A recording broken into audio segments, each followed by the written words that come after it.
Thank you very much, Mr. President. Ladies and gentlemen, good evening. Assalamu alaikum. Lovely to see you all here tonight. We are having a very entertaining night, are we not, with some very interesting things being said from the other side of the house tonight. Let me begin by saying, as a Muslim, as a representative of Islam, I would consider myself an ambassador for Islam, a believer in Islam, a follower of Islam and its Prophet.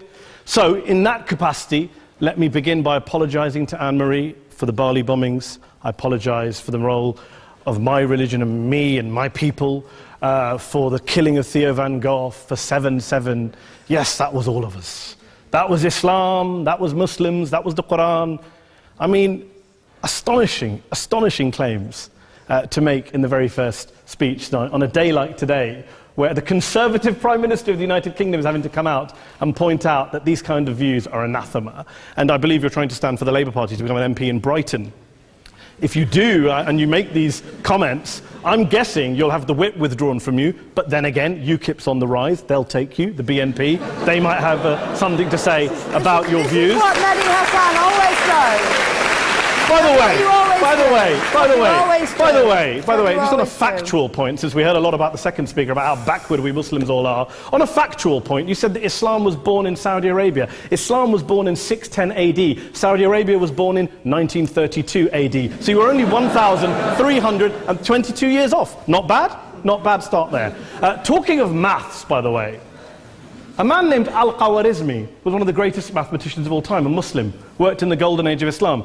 He's the guy who came up with not just algebra, but algorithms. Without algorithms, you wouldn't have laptops. Without laptops, Daniel Johnson tonight wouldn't have been able to print out his speech in which he came to berate us Muslims for holding back the advance and intellectual achievements of the West, which all happened without any contribution from anyone else other than the Judeo-Christian people of Europe. In fact, Daniel David Levering, the author of the Pulitzer Prize-winning historian and author of The Golden Crucible, points out that there would be no Renaissance, there would be no Reformation in Europe without the role played by Ibn Sina and Ibn Rushd and some of the great Muslim theologians, philosophers, scientists in bringing Greek texts to Europe. As for this being our university, I will leave that to the imagination as to who is our and who is there. I studied here too. An astonishing set of speeches so far making this case tonight. A mixture of just cherry-picked quotes, facts and figures, self-serving, selective, a farrago of distortions, misrepresentations, misinterpretations, misquotations. Daniel talked about my article in the New Statesman, which got me a lot of flack, where I talked about the anti-Semitism that is prevalent in some parts of the Muslim community, which indeed it is. Of course, I didn't say in that piece that it was caused by the religion of Islam. In fact, modern anti-Semitism in the Middle East was imported from, finish the sentence, Christian, Judeo-Christian Europe, where I believe some certainly bad things happened to the Jewish people. In fact, Tom Friedman, Jewish-American columnist in the New York Times, told me in this very chamber last week that he believed, had Muslims been running Europe in the 1940s, 6 million extra Jews would still be alive today. So I'm not going to take lessons in anti-Semitism from someone who's here to defend the Judeo-Christian values of a continent that murdered 6 million Jews. Moving swiftly on. Yes. Absolutely. Well, I'm about to make that point. No, I'm about to make that point. You're right. I agree with you 110%. That is my point. I don't think Europe is evil or bad. I'm a very proud European. I don't want to judge Europe on that basis, but if we're going to play this gutter game where we pull out the Bali bombing and we pull out examples of anti-Semitism in the Islamic community, then of course I'm going to come back and say, well, hold on. I mean, look, let's be very clear. Daniel here was a last-minute replacement for Douglas Murray, who had to pull out. And Douglas and I have a well-documented differences, but to be fair to Douglas, as to be fair to Anne-Marie and to Peter, atheists.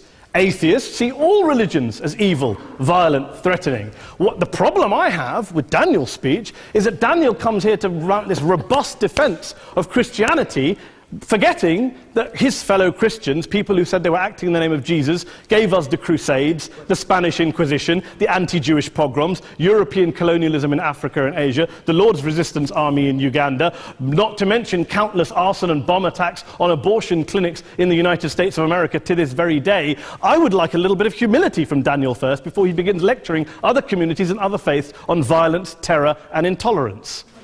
But, no thank you. Some water. But I would say this, to address the gentleman's very valid point here, I'm not going to play that game.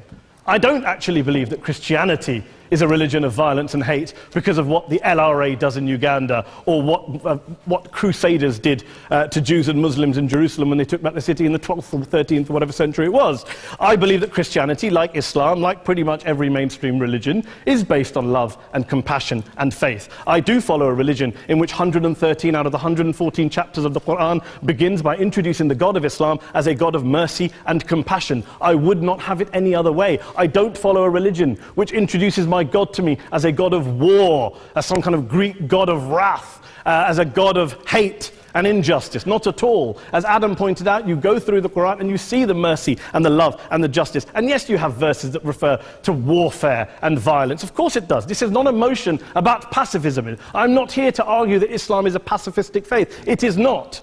Islam allows military action, violence in certain limited contexts. And yes, a minority of Muslims do take it out of that context. But is it religious? We talked about Woolwich. Daniel and Anne-Marie have suggested that it's definitely religion that's behind all of this. Well, actually, what I find so amusing tonight is we're having a debate about Islam. And the opposition tonight have come forward. We have a graduate in law, a graduate in modern history, a graduate in chemistry.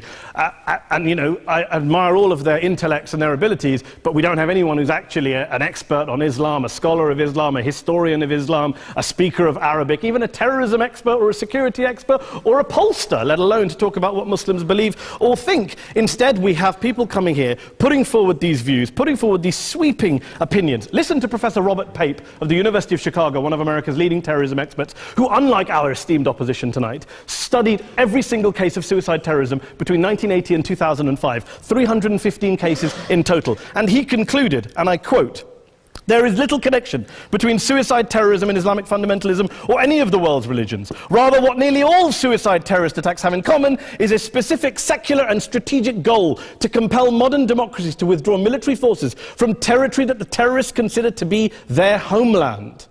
And the irony is, when we talk about terrorism, the irony is that the opposition and the Muslim terrorists, the Al-Qaeda types, actually have one thing in common.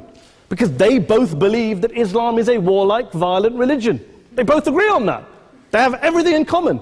Osama bin Laden would be nodding along to everything he's heard tonight from the opposition side. He agrees with them. The problem is that mainstream Muslims don't. The majority of Muslims around the world don't. In fact, a gentleman here started quoting all sorts of polls. Gallup carried out the biggest poll of Muslims around the world of 50,000 Muslims in 35 countries. 93% of Muslims rejected 9/11 and suicide attacks. And of the 7% who didn't, they all, when polled and focus grouped, cited political reasons for their support for violence, not religious reasons. And as for Islamic scholars and what they say, well, Daniel talks about our University of Oxford. We'll go down to Oxford Centre for Islamic Studies, get hold of a man named Sheikh Afifi al-Akiti, who is a massively well-credentialed and well-respected Islamic scholar, who has studied across the world, who in the days after 7/7 published a fatwa denouncing terrorism in the name of Islam, calling for the protection of all non-combatants at all times, and describing suicide bombings as an innovation with no basis in Islamic law. Go and listen to Sheikh Tahir al-Qadri, one of Pakistan's most famous Islamic scholars, who published a 600-page fatwa condemning the killing of all innocents and all suicide bombings unconditionally without any ifs or buts. There's nothing new here. This is mainstream Islam, mainstream scholarship, which has said this for years. You don't go out and kill people willy-nilly in the high street or anywhere else, on a bus or a mall, based on verses of the Quran that you cherry-pick without any context, any understanding, any interpretation, or any commentary. Point of information. Please. Well, it doesn't happen apparently. I didn't say it doesn't happen at all. I never said it didn't happen. I don't blame Islam. Yes, it's a very good point. And a lot of us are campaigning against that. And we're campaigning against it in the name of Islam. We're campaigning against it in the name of various interpretations of Islam. Anne-Marie comes and scares us with her talk of Sharia law. I would like to see the book of Sharia law. It doesn't exist. People argue over what Sharia law is. And you empower the extremists by saying there is only one version. You empower them all. I don't believe you took any interruptions, Anne-Marie, so I think you should stay there for a moment. Several countries. Here's what we're dealing with. Here's what we're dealing with. We are dealing, I took your point. Here we are dealing with a 1400-year-old global religion, followed by 1.6 billion people in every corner of the world, a quarter of humanity, of all backgrounds, cultures, ethnicities. And yet the opposition tonight wants to generalize, stereotype, smear in order to desperately win this debate. And here's my question, if we're going to generalize and smear. If, okay, people say yesterday's bombers, and we've got to be careful, there's a trial going on, were yesterday's attackers, motivated by Islam? Big debate. I don't believe they were. Let's say they were. Let's say Faisal Shahzad, the Times Square bomber, was motivated by Islam. Let's assume, for sake of argument, that Richard Reeves, the shoe bomber, was motivated by Islam.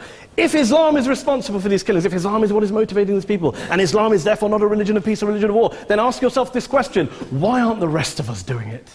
Why is it such a tiny minority of Muslims are interpreting their religion in the way that the opposition claim they are? Let's assume there are 16,000 suicide bombers in the world. There aren't. Let's assume there are for the sake of argument. That's 0.001% of the Muslim population globally. What about the other 99.99% of Muslims who the opposition tonight either ignore or smear? The reality is that the rest of us aren't blowing ourselves up tonight. The reality is that the opposition came here tonight not worried about the fact that me and Adam might pull open our jackets and blow ourselves up tonight because we're followers of a warlike warrior religion which wants to take over Europe and Daniel's university. The issue is this. The issue is this. Unless the opposition can tell us tonight, and Peter Atkins is here, one of our great atheist intellectuals, can tell us tonight, can answer this question tonight: why don't the vast majority of Muslims around the world behave as violently and aggressively as a tiny minority of politically motivated extremists? Then they might as well give up and stop pretending they have anything relevant to say about Islam or Muslims as a whole. Ladies and gentlemen, let me just say this to you. Think about what the opposite of this motion is.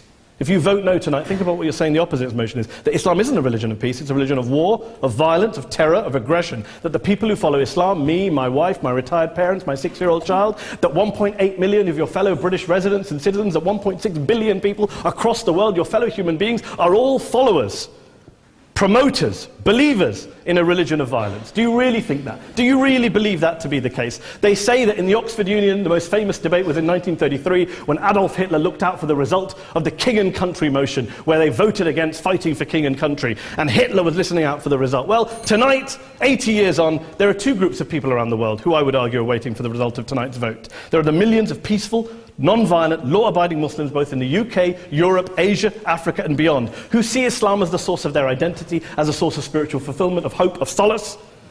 And there are the phobes, the haters, the bigots out there who want to push the clash of civilizations, who want to divide all of us into them and us and ours and their.